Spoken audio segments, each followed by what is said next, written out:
Sub-rule ইসলাম। আউযু বিল্লাহি মিনাশ শাইতানির রাজিম। বিসমিল্লাহির রহমানির রহিম। বাংলাদেশ জাতীয়তাবাদী দল পাবা উপজেলা কর্তৃক আয়োজিত আজকের এই ৪৭তম বিএনপি জাতীয়তাবাদী দলের প্রতিষ্ঠা বার্ষিকী উপলক্ষে আলোচনা সভা ও দোয়া অনুষ্ঠানের সম্মানিত সভাপতি, প্রধান অতিথি, পাবা মোহনপুরের গণমানুষের নেতা তথা উত্তরবঙ্গের তরুণের অহংকার, রাজশাহী মহানগরের বারবার নির্বাচিত সাধারণ সম্পাদক অ্যাডভোকেট শফিকুল হক মিলন ভাই, যিনি আমাদের পাশে আছেন, সাথে আছেন, সংগ্রামী সাথী বন্ধুগণ, এবং আমার সামনে উপবিষ্ট সকল পর্যায়ের নেতৃবৃন্দকে জানাই আমার প্রাণপ্রিয় সংগঠন বাংলাদেশ জাতীয়তাবাদী দল এর পক্ষ থেকে সংগ্রামী সালাম ও বিপ্লবী অভিনন্দন।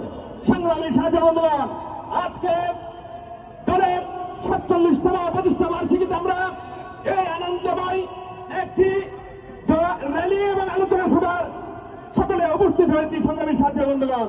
কিন্তু আজকে দল ১৭ বছর ধরে তিলে তিলে এই দলকে দেশ নায়ক জনাব তারেক রহমান একটি চেয়ারে বসে বাংলাদেশের গণতন্ত্র, স্বাধীনতা, সার্বভৌমত্ব, জাতীয়তাবাদকে ধারণ করেছেন সংগ্রামী সাথী বন্ধুগণ। তাই আমাদের প্রত্যেকটি নেতা কর্মীকে আমাদেরকে ঐক্যবদ্ধ থাকতে হবে, যেন আমাদেরকে বিভ্রান্ত করতে না পারে। আজকে আমাদের এই সহচর সংগঠন যারা মব সৃষ্টি করছে, যারা গুপ্ত রাজনীতির সঙ্গে জড়িত, তাদেরকে আমরা চিহ্নিত করতে হবে এবং তাদেরকে শক্ত হাতে প্রতিহত করতে হবে সংগ্রামী সাথী বন্ধুগণ।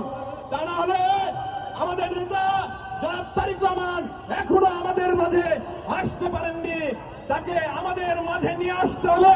এই বাংলাদেশের আগামী দিনের রাষ্ট্রনায়ক, রাষ্ট্র ক্ষমতায় বসাতে হবে সংগ্রামী সাথী বন্ধুগণ।